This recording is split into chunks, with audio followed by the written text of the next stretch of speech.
back. I need you just as you need me. And if you send me a tweet on Twitter at Hughes_3FM, we'll be glad to share. A few of your tweets have come. We'll share them as we run along here on the show. But let's get into the news review segment. If you have bought your newspapers, well, it's a time for me to guide you through to show you where to look and what stories to read, the stories that matter. And if you haven't yet, I'll guide you where to go and what to look out for. Let's start out with the daily graphic for today, February 3, 2017. It says, I will make Ghana technological hub. Frimpong Boateng says so. And tears flow for victims of collapsed wall and some sympathizers at the burial grounds, the children at Esikuma Odopin Brakwa in the central region. Special Prosecutor's Office, government sets December deadline. Page 3 of the daily graphic. In Cameroon, deny Ghana final berth.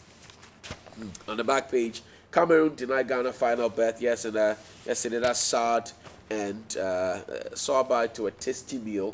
And Daily Guide says Kofi Adams' cars stolen, says Obri Boahin. And you find photographs of two luxurious cars, Kofi Adams there as well. NDC lied of a missing 7 billion Ghana cedis. Flagstaff House, now Jubilee House. We saw this coming, didn't we? And the Ghanaian Times says we'll stamp out corruption, tax evasion as well, Veep. And farmer stabs wife to death, waste to be turned into important commodity, Professor Frimpong Boateng. And NDC failed to disclose 7 billion data to IMF MPP. And stars fail again, back page, falls 2-0 to Cameroon. And the Egyptians, we saw the other time, we'll see them no more, of course. And tomorrow, I've been joined by Professor Clement Titonu, his president of the AIT. Prof, welcome. Thank you. Thank you. It's been a long time. Yes. How have you been? Happy New Year in order. Happy New Year to you. Absolutely. It's Friday. You have plans for the weekend yet? Yes. Very active one. Absolutely. Tomorrow. Prof says very active tomorrow. Prof, let's start off with a daily graphic. And you are a technological man as well, a scientist. So we'll start with you. Dr. Frimpong Boateng, Professor Frimpong Boateng says we'll make Ghana a technological hub again. Did you see his vetting yesterday? No. You didn't? I've met him a couple of times. I know his pedigree. I know what he stands for. So I'm not surprised what he said. I think he's one of the most competent technologies we have around. Okay. And he stood for the presidential primaries for the MPP some time ago. Right. He's certainly a presidential material, and certainly he's the man which I think can do a lot of wonders for us in the ministries assigned to.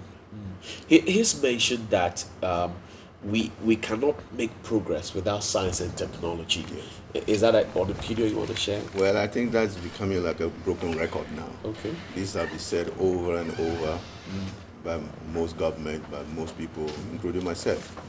And it's now without doubt. Okay. I mean, all over the world, you cannot really develop without technology. I have been fortunate to lead the process to develop the Ghana City Facility Development Plan. So I quite know something about this. Now, what he's saying is very true. Right. He is not just saying that, he's actually involved with that himself. You know, you have his own biogas plant with the all kinds of things here and there. Yes. So this is a practical man who knows what he's talking about.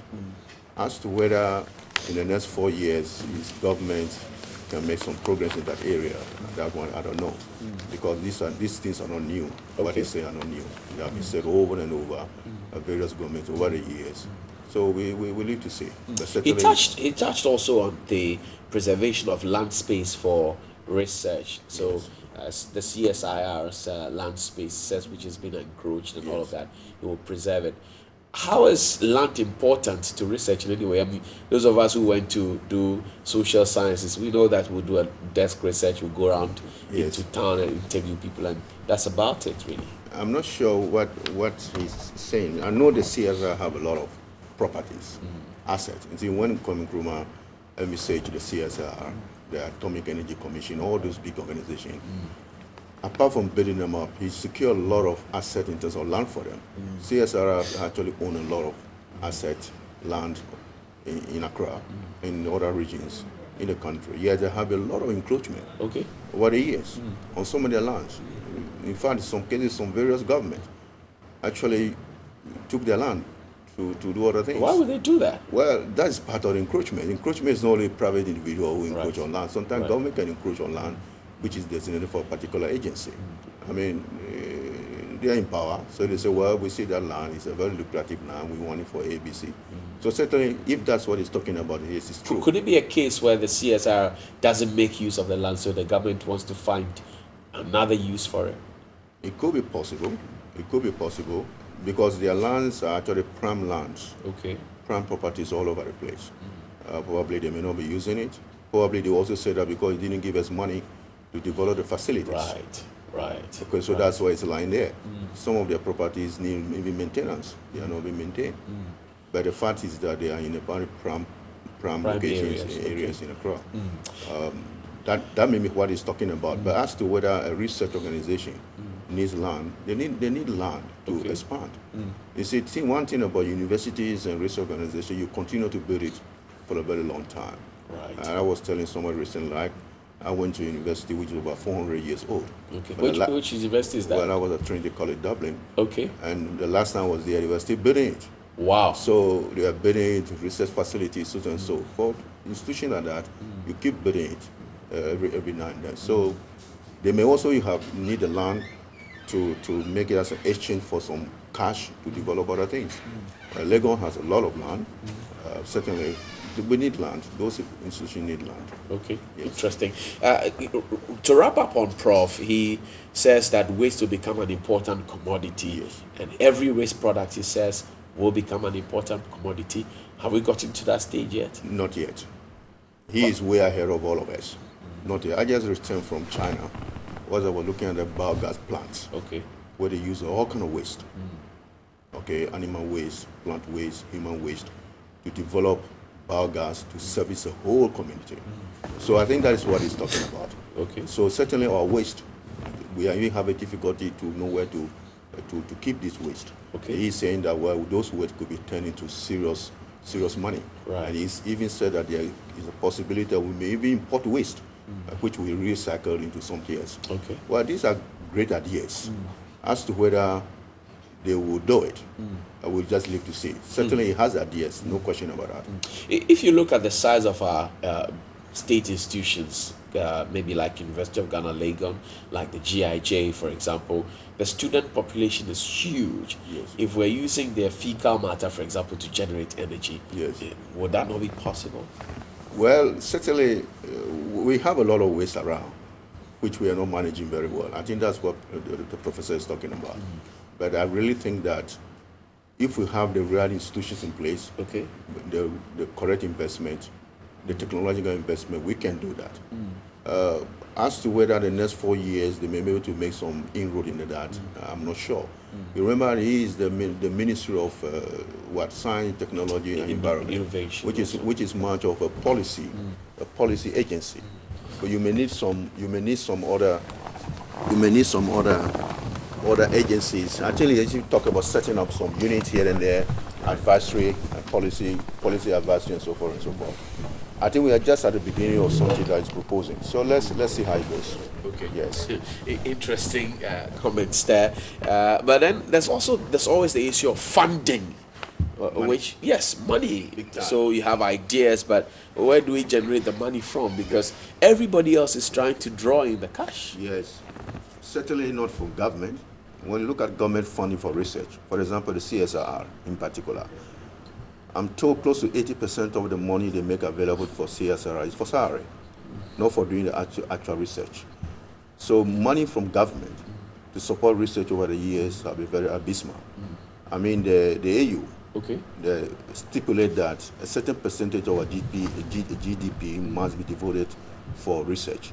We are not near that target at all. 0.25, he says, and he thinks we should increase it to 2.5. Yes, if we can. You see, we don't have a lot of money. You understand, our economy is a problematic economy. Money, you can only get money from producing something, sell it to somebody, and you make money. If you can't get it from there, you can go and borrow it, but you must pay it back somehow. Okay. We don't seem to have a lot of money as a nation. Or rather, we have a lot of money, but we waste it on things that are not necessary. Well, yes, here and there. But the point I'm making is that we're not really a serious economy that generates a lot of money for us. Okay. Okay, our productive capacity have dwindled over the years. We are basically a distributive economy, distributing other people's products and services.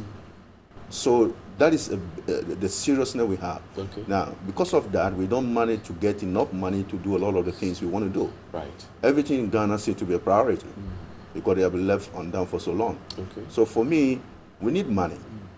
But sometimes it's good to also go and borrow some money if you know you're going to invest it very well into a particular venture, and then through that you can make some more money. Okay. Sometimes too, some of this money which are borrowed are not well applied here and there.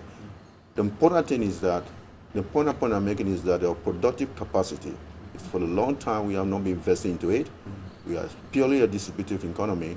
But what Professor Frimpong is saying is they are great ideas if you can get the resources to do it. And the people. It's very, very important. The people? The people is very important. Okay. You talk But about you're youth. there, so... Yeah, well, you need a lot of people like me to get this thing up and running. You need people, you need the universities, okay, to support the research in universities to get all this thing done. Interesting comments. I'll come to you because you train a lot of technologists as well as scientists. So we'll come back to you. But we've been joined by Dr. Abu Jinapo, is a lecturer at the University of Education. Doc, welcome. Ahmed Jinapo, forgive me. Dr. Ahmed Jinapo. It's Friday, and I like your funky khaki, man. Young at heart, interesting. Doc, welcome. And we're just discussing the fallout from the vetting process. We picked on Dr. Frimpong Boateng, Professor Frimpong Boateng, and things that he's been saying. He says that we can't move forward as a country without technology. He says that, well, every waste product will become useful under his tenure, and he wants an increase in the budgetary support for technological advancement. What say ye? Well, let me say good morning to you, cherished viewers, and apologize for being late. Our car is such that immediately you miss by 2-3 minutes. It's generally even if you have your own car, you can't have your own road. Yes.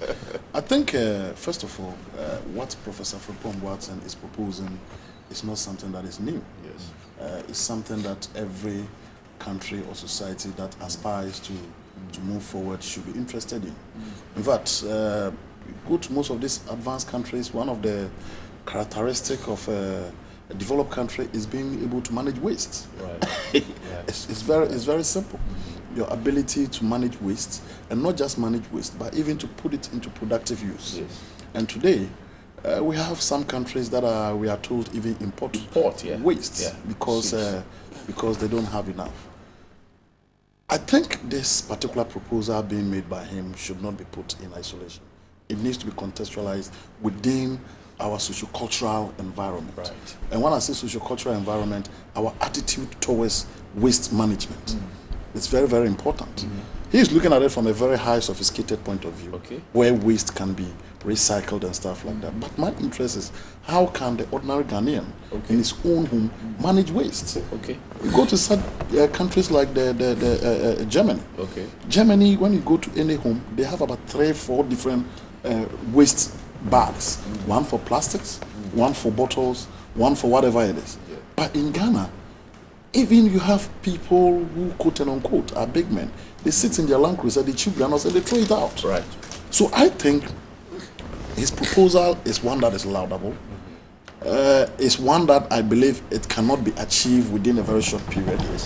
It's capital intensive. You guys were talking about how much money it will involve the economy as being proposed by Prof and stuff like that. But my interest is, how can we inculcate in the Ghanaian citizenry the whole idea of being proactive when it comes to waste management. I know that there was a time when we talked about waste separation, so organic, plastic, metallic, but it has not worked. No, that's even another level. I'm talking about our attitude towards how to. Let me give you a typical example. I think there's a minister, Kofi Ada, who said that he's going to ensure that one house, one toilet. Kofi Ada. I mean, sanitation and water. Yeah, should it take a minister to tell you that when you put up a house, you have to put a toilet? Well, do you understand what I'm saying? To the extent that the AMA said in 2013 that Yes. by 2014 January Yes. we're going to prosecute people, and then when I pushed further, Yeah, they told people- me that somebody's window faces another person's door. No, So people should be prosecuted, all right. But I think, my brother, I have this whole position, and it looks like it's a utopian position, in the sense that I believe that this whole idea that a minister or the president or this politician will have to do this and that for you, Okay. should be something that we should purge ourselves of. I believe that you as the individual should start from you. I remember when we were kids, when we go to school, every morning, Monday morning, you go for fingernails inspection, inspection, hair, do we still do armpit. we don't do it anymore. Do you understand what I'm saying? Why were we doing that? Even though they were checking our fingernails, but they were trying to imbibe in us a sense of neatness. Right. Yes. You understand what I'm saying? The attitude of being what? Neat. Yes. You go to, we're talking about university. Go to the university. You see people, they take papers, they throw it anywhere. You see, I believe environment, science, and technology, when the individual has an inbuilt instinct of what? Being neat and making sure that that person protects the environment. This whole issue about galamsey, pollution of our water resources and stuff like that, it will be stopped. Because at the end of the day, this galamsey that we are talking about, even though we have people coming from outside, who leads them? We the good people of this country, the citizens. In fact, the minister designates says That is it. they're going to so it's make it's a laudable idea. I mean, I've had the opportunity. I don't know Professor Frimpong Boateng personally, but I know people who know him, and it's instructive to know that he's a medical doctor. I mean, in fact, his background is a respected surgeon. A respected surgeon. But we are being told that when you go to his house, almost everything is done by him. Okay. In terms of electricity, in terms of water, in terms of almost everything. So his personality in itself speaks well to this whole innovative process that we are talking about. He's an example. He's somebody who believes in it, and that in itself is a plus. So I'm interested in seeing how he'll be able to roll that out. But once he rolls that out, I think it's also very important for the good people of this country to respect and appreciate and buy into this whole idea of keeping our environment clean. Who will provide leadership and vision? The minister will bring up the ideas, but I mean, who do we look up to provide leadership and vision? We have leaders at every sector. Prof is a leader at his institution. In my own small home, I'm also a leader. The minister is a leader. The president is a leader. But of course, the president and the government sets the agenda. It sets the policy. So, for example, all the ministries will have solar if that's where we want to go. You see, this thing we've been talking, I always say this. I mean, this whole thing about we should do solar, we should do this, we should do that. We've talked about it so many times, but it hasn't worked. But I believe that when philosophically we believe that everything that is done should be done within the spectrum of conserving what? Power. You understand? And as much as possible, it's been local. That is the first step. And working towards it is also what? Another step. You understand what I'm saying? I do. Because at the end of the day, think about it. There are some communities in the world where, I mean, borehole is one of the biggest source of water. Right. So if government makes it a policy where he's digging boreholes outside for communities and stuff like that, and government makes it a policy that, look, in my area where I don't have water, government is going to subsidize borehole so that if it costs about 8,000 to dig a borehole, government can say, okay, look, you people, I'll take 4,000, you guys, another 4,000. So we share. We get water for, and it's good water. Right. You understand what I'm saying? It doesn't involve getting somebody employed to treat the water and stuff. I think all these things, they start small. They do. They start from the scratch. But at the end of the day, the mindset in itself is very important. And I think what Professor Frimpong Boateng is proposing is that, look, there needs to be a paradigm shift. Right. He cannot do it alone. He cannot. He says there needs to be a paradigm shift in the sense that, look, this whole idea whereby management of waste is problematic to the extent that we cannot even manage it. Yes. Let's put it to use. So let's all buy into it and see how we can help push it forward. Yeah. Moving forward, both gentlemen, both of you have lived outside before. You know what the train system looks like. Here, what we have here is an apology of the word itself. The minister designates for railway, Joe Gatti, says he has some fresh ideas he wants us to do, and we will explore the examples that have worked elsewhere. It's a welcome news that the minister seems to have a lot of great ideas. Is there that enabling environment to make them push forward those ideas, Prof, in terms of railway development? I remember when this guy, the owner of Virgin Atlantic, Richard Branson, came downtown, and at that time Ghana Airways, Ghana International Airline, was having problems. He owns an airline. Yes. He also owns a railway system. He was asked if he would like to invest in that Ghana airline. Then he said, no, I would have preferred a railway. Okay. Railway have so much potential in this country. That is why the colonial government found it necessary to establish it, to move things from the hinterlands to the coast. Right. When Kwame Nkrumah also came to power, he tried to develop it. Since then, nothing has happened. Nothing has happened. They set up ministries upon ministries specialized in the area of railways. Nothing happened.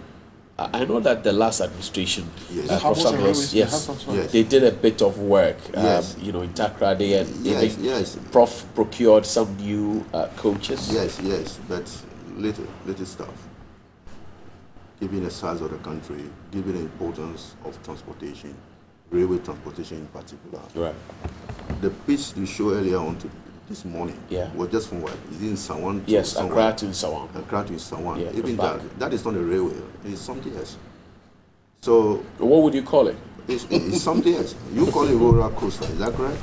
Yes. Yes. I don't really have. We disagree with JC. I don't have a name for it. That is not railway. Okay. I saw some people dancing here and there, coach. They were not dancing, they were trying to survive. That's the oscillation where of the system is making them look as if they are dancing up and down. That is not railway. Remember Kufuor government set up a special ministry of railway. Yes. Nothing happened. I remember some time a guy came downtown, said he's going to invest in railway. Nothing happened.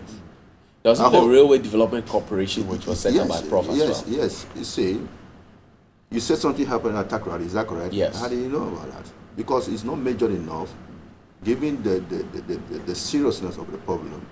If you really want to do something about something, you do it big time. Okay, Joe Gatti is saying that he's going to do something. Good, we heard it before. I just hope that this government mean business this time around and put some serious money. Is it all this important to money? Is it government who's going to invest in it, or is it going to be private sector to invest in it? Okay. That's the issue. The government owns the tracks. If it's going to be government, then I doubt it. Okay. You don't believe the government can get it? Well, you see, government needs a lot of resources for a million things. I say everything in Ghana seems to be priorities. Right. If they can mobilize the money, they may be able to mobilize the resources, but will the railway now be owned by government? Okay? Government in transportation has got a very abysmal record over the years. Will it be a private investment? In the UK, they privatized a section of the railway system. So I don't know how they're going to do it. If it's the government of Ghana who is going to borrow money from somewhere to invest in a railway and develop it and manage it, I don't think we are going to go very far. Okay. Probably a PPP arrangement, a public-private arrangement, where the private sector invests in it, manage it, and make sure that they make some money out of it and make sure that it runs and maintains. I will see that. I don't know what formula they do have. But as to the fact that we will develop the railway, we had it before. Okay? So it's no news. It's no news at all. All we need is something being done creatively. Because we all agree on the fact that we need a railway system for this country. Okay, the Nigerians seem to be making some progress. Recently. I think they privatized some part of it, if I recall. So I don't know what formula this government is going to use, because we have set up whole ministry for this before and nothing did happen. Doc, will it save us money if we pay attention to it? Will it help us? It will. It will. I mean, you look at, and normally these things, I speak to it by making reference to countries that we want to emulate. Right. I mean, you go to Malaysia. Who have done it before. Yeah, Malaysia, which happens to be our twin in terms of independence. Yeah, I mean, you go there and they have a robust railway sector. A robust railway sector. You see, this whole thing, if you listen to Mr. Jogata, and I'm reading from your caption regarding this, that's we will revamp. Yes. That we will revamp. Yes. When somebody says he revamps something, it means that it used to be there. It disappeared, and I want to what? Reignite it. Says we cannot allow it to die. Yes, we revamp it. And I quite remember when I was a little boy, my dad happened to be a police officer at Asante Mampo, where he was transferred to a town called Akwesimintim. Okay. I was a Kwesimintim. Kwesimintim, That is Takrady, second right. day, yes. And my dad was going to check his accommodation. Okay. And he was supposed to go with me. And evidently, I was so excited about it because we were supposed to take a train called Sleeper Wow. from Kumasi. Wow. And the sleeper, my To understanding, Takrady. to Takrady, Yeah. You sleep in the plane. It's like a train in a train. Okay. It's like a dormitory. Okay. You sleep, then the next morning you get to Takrady. Wow. The reason why I make reference to this is not too long ago. This was around 1992. Yeah. Wow. 1992. So what changed? So what changed? That is where some of us are a little bit cynical about the ability of this whole sector to be reformed. We are cynical because it's informed by what? Precedent. Yeah. Prof made reference to President Kufuor setting a whole ministry Yeah. to address it. President Mills made some move. President Mahama even got involved. And now Nanado has set what? A whole sector minister to deal with it. Okay. There are two things. Number one, it tells you that all governments do appreciate the importance and relevance of what? The railway sector in dealing and addressing what? Our transportation issue. And it's a challenge.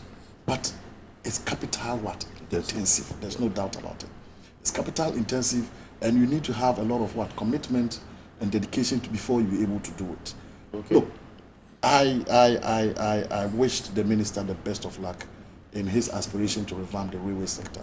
And I must say, if he's able to do it, it's going to inure to our benefit. Of course. I drove from Kaswa to this place, alone. Kaswa to this place. The traffic that I went through and stuff like that. If we had rail, all I needed to do was to park my car somewhere around Kaswa, hop into the train, get here, then just pick a what do they call it, a taxi or a bus to this place. Why should I one person sit in a car? And it's like that with almost everybody. Yeah. With burn fuel. Everybody drives their sitting in the atmosphere. car driving all by himself.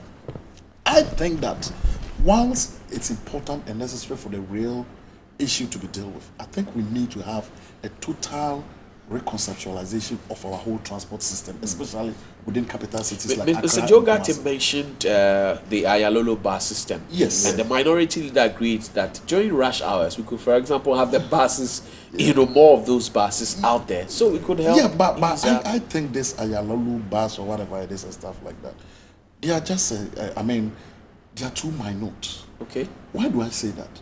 Look, I don't mind sitting in a bus from Winneba to Accra, right? If I know one, the bus is on time, I know when to catch the bus. Okay. Two, I know the bus, when I move from Winneba to Accra, I know how long it will take. Yeah.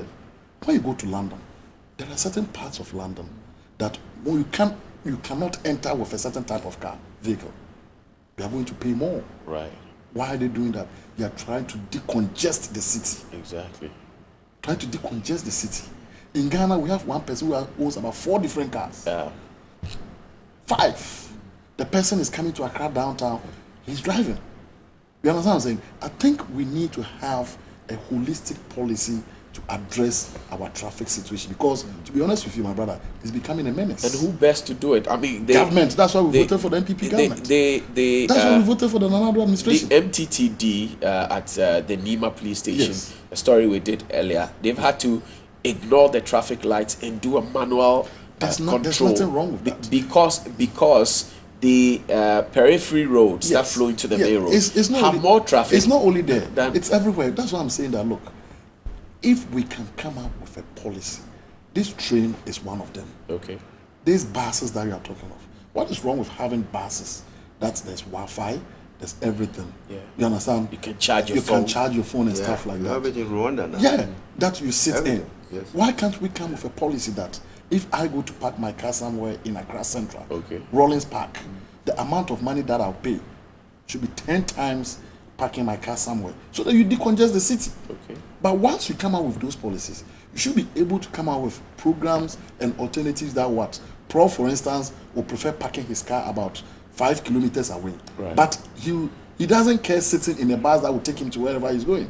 I, for one, anytime I'm going to Accra Central, I park my car at Airport Police Station. Okay. Then I pick a taxi.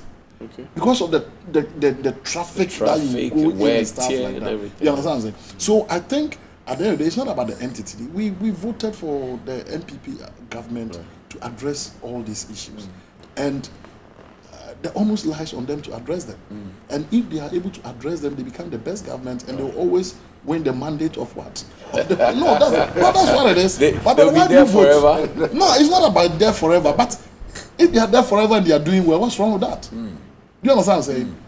And if they don't do well, we'll vote them out. Absolutely. The voter is becoming more sophisticated. We are. It's not so we need to look at it holistically. Yes. So all these things, that's why there was a time I heard somebody saying that, look, Nanado's ministers, take sanitation, for instance. Sanitation is one of the biggest problems that we have in this country. Yeah. One of the biggest challenges.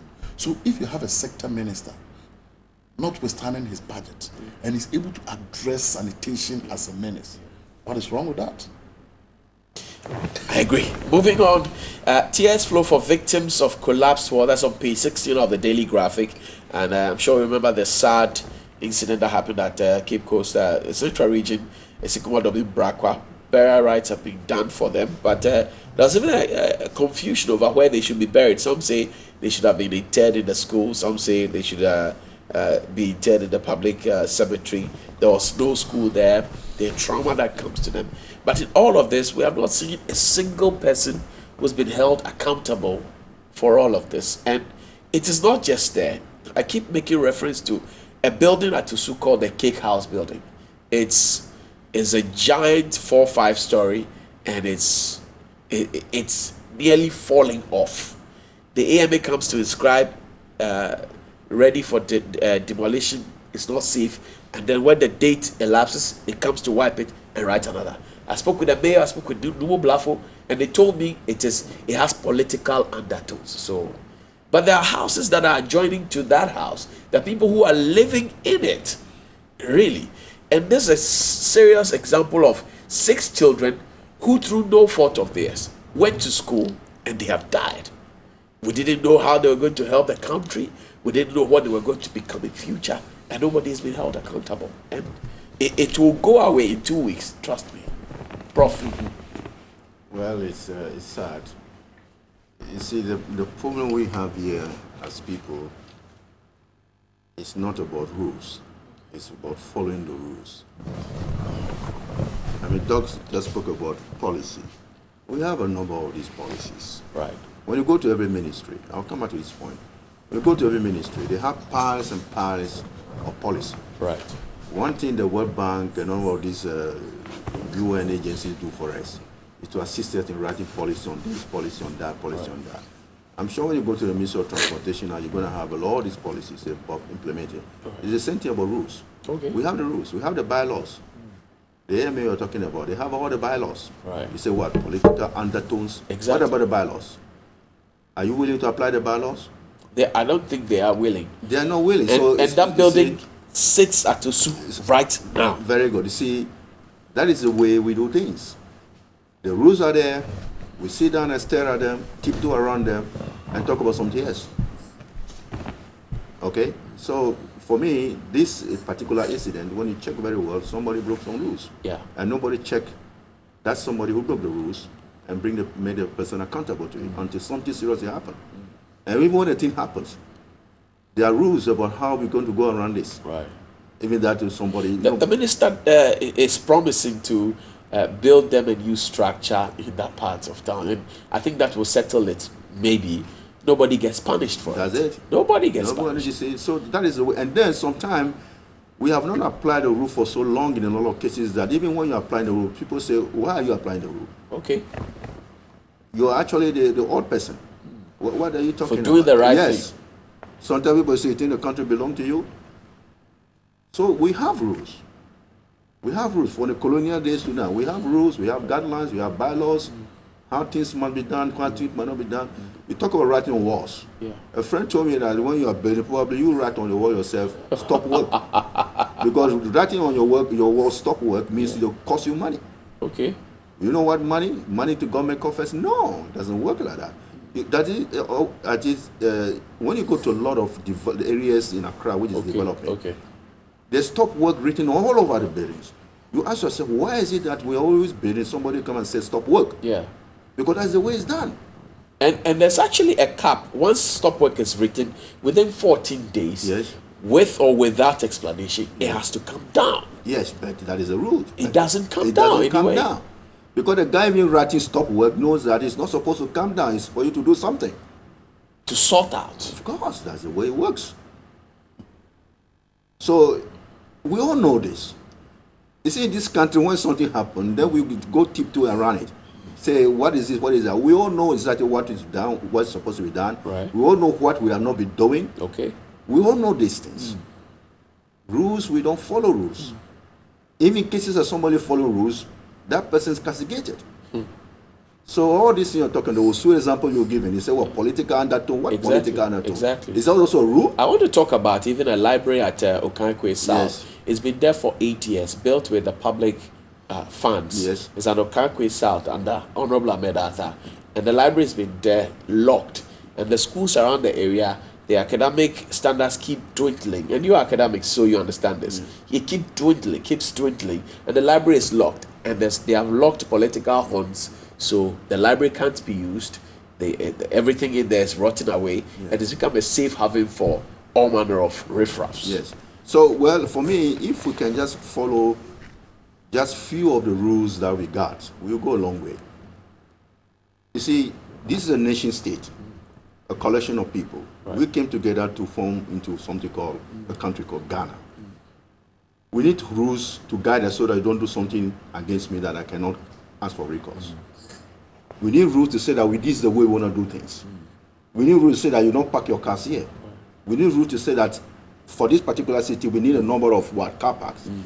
Those rules are all there. So why don't we apply them? Because it's in our nature not to apply them. Doc, are we in a helpless situation? Where do we go from here? Well, first of all, let me express my condolence to the family of these innocent children. Yes. My understanding is there are about 5 of them Yeah. who passed on. Yeah. You made reference to the fact that we never knew whether any of them was going to become a president or whatever Exactly. it is. I agree with you, but at the end of the day, I think it's also important to note that they have parents. They do. And I posit myself within the context of the parents of these kids, where I pay my kids' school fees, I go to work, and I'm told that based on the negligence of somebody, my kids have lost their lives. It's going to be hurting, and it hurts that this happened. But there are different angles that this issue can be looked at. We talked about enforcement of laws. Right. I say it's reflective of our nature, the way we deal with issues when they happen, and what we do next. Okay. You remember not too long ago, we had a June 3rd disaster Exactly. at Circle. Exactly. The whole nation came to a standstill. I mean, it took us about a month to go over it and stuff like that. Then The not too long politicians ago, went there for photo ops as usual. Everybody. Not too long ago, then we had this Labadi issue. Right. You remember the Labadi issue? Exactly. The gas The explosion. gas this thing. I quite remember there was a point in time when Malcolm, there was also a collapse. Exactly. So if this happened, it's nothing new. It's not anything new. It's our nature. We're used to it. We are used to it. And it's because we don't enforce the laws, as Prof. rightly said. We don't enforce the laws. But I think the onus also lies on we parents. I believe this school has parent-teachers association. They do. What are the parents? What did they say?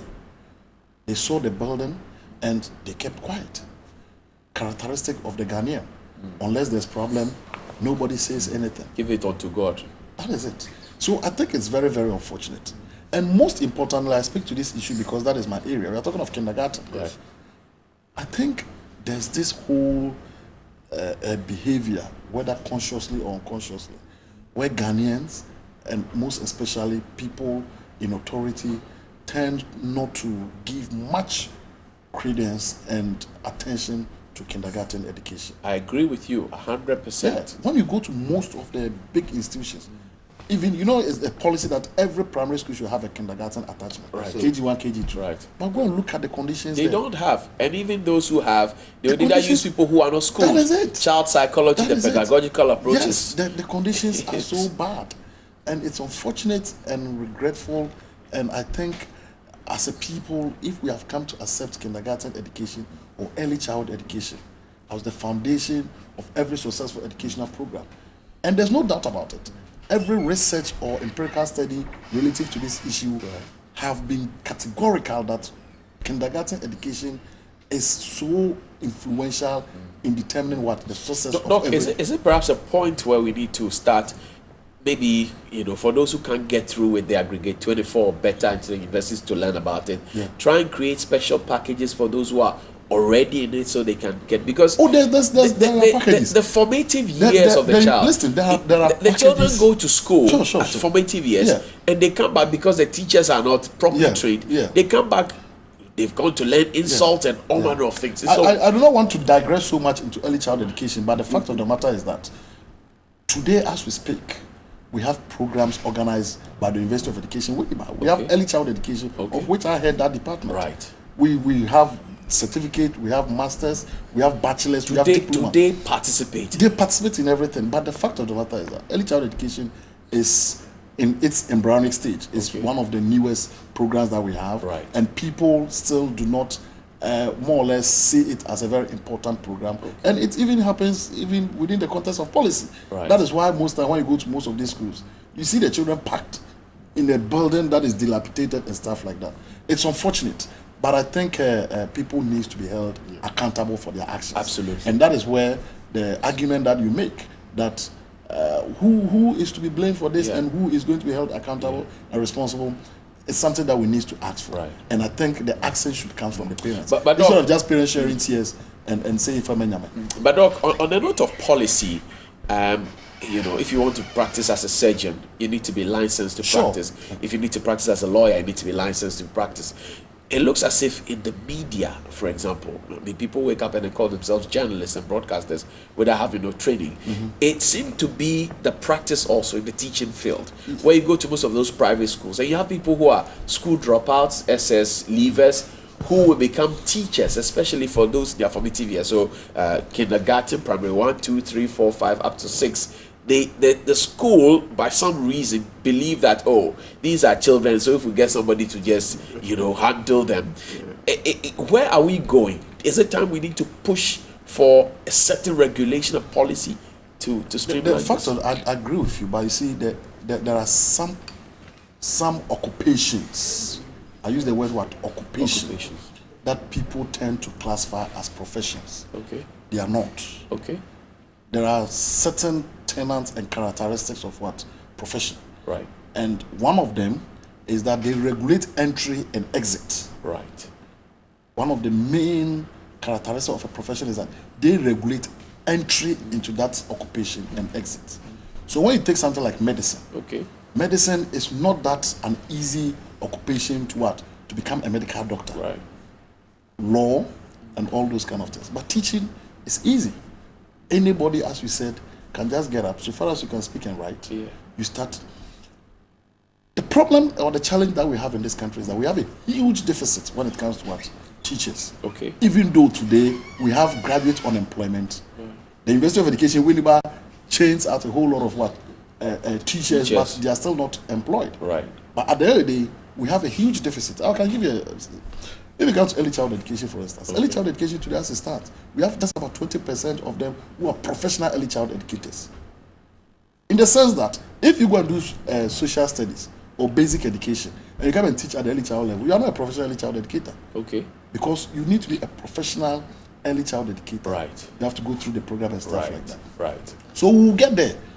We'll get there. When? Oh no, I mean, that's where you mentioned this. It's in an embryonic stage. Yes, Prof. I mean, he's a scientist, so if you the remember, embryo must grow. No, if you remember, at the point in time, I think the 2012 elections, President Mama made a promise that he was going to build about 10 or something training colleges that will specialize in early child education. There's a difference between promise and policy. That is it. So, do we need to push for policy beyond the promises? No, I mean, the fact of the matter is that policy in itself is a promise, it's an intent. If you say policy, this is what you hope to do. It's what you are thinking of doing. But at the end of the day, the fact of the matter is, all these things come with money. I would have thought that, for example, the Minister for Education, when he sat before the appointments committee, would have a memorandum from people like you from there to ask him a specific question about this. Because as opposed to ask him, oh, and you are afraid you are one of us and we don't want to. Oh, I think that's a different level. As for the veteran, if we want to get there, I mean, we'll be taking a detour if you want us to discuss the content and the nature and how, what did they call it, informing the vetting process was. That's a different thing. But that said, I think at the end of the day, look, Rome was not built in a day. Right. Rome was not built in a day. The NDC administration did well, or did their part when it comes to educational sector. You understand? I quite remember even the minister was asked about these e-blocks and stuff. Right. I don't think Nanado will have to build e-block in a place like Empire, where one is being built. If he's going to build anything of that sort, he has to build some. So I think governance is a continuum. It is. But at the end of the day, our interest is how productive those policies that are being initiated by by government or any party is to the world. Professor Stephen there says public officers engaged in corruption must not be spared at all, and the government has set December deadline for the Special Prosecutor's Office. Good news, bad news. We're wrapping up on this one. Good news, bad news, Prof. Well, we'll see how it goes. I mean, they will set it up by December 2017. No. December 2017, yes. December 2017, that's the deadline. Okay. That's what they said, December 2017. That's fine. It's one of their what? Is that one of their manifesto promises? Yes, it is. Well, let's see how it goes. Were you disappointed yesterday by the Black Stars? Oh, certainly yes. You were? Yeah, I think they played very well. They were just unlucky. Okay. That's the way I see it. As I watched the whole match. Are you heartbroken? Oh, no, not really. Okay. For me, it's a game. Okay. We played again another 2 years, so it's okay. Absolutely. Yes. Doc, Special Prosecutors, Black Stars? Well, I think the special prosecutors issue has become too much of a political issue. A political issue in the sense that when you talk of a special prosecutor, what is his job? To fight corruption. And the whole point about the special prosecutor, why he's gained much traction, is that he's going to be independent. Right. What does independent means? Who does it report to? Who does it report to? Yeah. I mean, who approves his budget? And have we had independent organizations in this country where, quote unquote, they haven't been independent? Yes. You talk of SHRAG. Trash, yeah. SHRAG is supposed to be an independent agency. Exactly. You talk of Yoku. You understand? So, at the end of the day, what for me it's informing and, I mean, refreshing about this whole thing is the agreement from both sides of the political aisle that corruption needs to be what? Needs to be rooted out. Yes. You understand what I'm saying? Yeah. It needs to be rooted out. But I don't think the special prosecutor is going to be a panacea in rooting out corruption. What will be the panacea? Leadership by example. Okay. Leadership by example. Black Stars. It starts from the president. The Black Stars, I disagree with Prof when he says that they were not lucky. No, if you talk of a team that was not lucky, then it's Burkina Faso. Okay. The Black Stars, before they played, I was having a chat with a group of people, and I said the Black Stars will lose. You told them? Oh yeah, I said it. I said they will lose. It's not because they are not good. Prophet Ahmed. No, it's not about prophecy. It's look, there's something, my brother. There's something, a sense of what? Urgency. Right. I do not see the fire in the Black Stars. Like, I do not see the desire for them to win. Okay. The Black Stars are a good team individually and collectively. Right. Individually, when you take individual players, we have some of the best players. Collectively, we have, but I do not see a sense of urgency. Okay. The urgency of winning that match, and the urgency of what? Even taking the cup. Right. Everybody's playing, but that each person is very So they got what individual they talent. deserve. Yeah, they were complacent. Are you heartbroken? Oh, no, I mean it's Life okay. goes We've been to semi-finals at least the past 12 Would times. you say we are used to it now? We are used to it. On The that past note, 12 times. So what is we are heartbreaking used about to it it? now. On that note, thank you I very think Cameroon much. can win the cup. They will. Some people are rooting for Egypt. Actually. No, I think Cameroon will win. You think? Cameroon, you can see the fire burning in them to what? We'll come back here again and we'll see. I said I think. I'm not professor. I said I think. Thank you very much. Dr. Ahmed Jinapor is a lecturer at the University of Education in Winnipeg, and Professor Clement Tidonu is the president of the Accra Institute of Technology. Thank you very much, gentlemen. I wish you all the best for the weekend. So you have a very active weekend plan. I'm even traveling out of town today. Say Godspeed to you. And Prof, I will pass by in the weekend so we get to chill. Why not?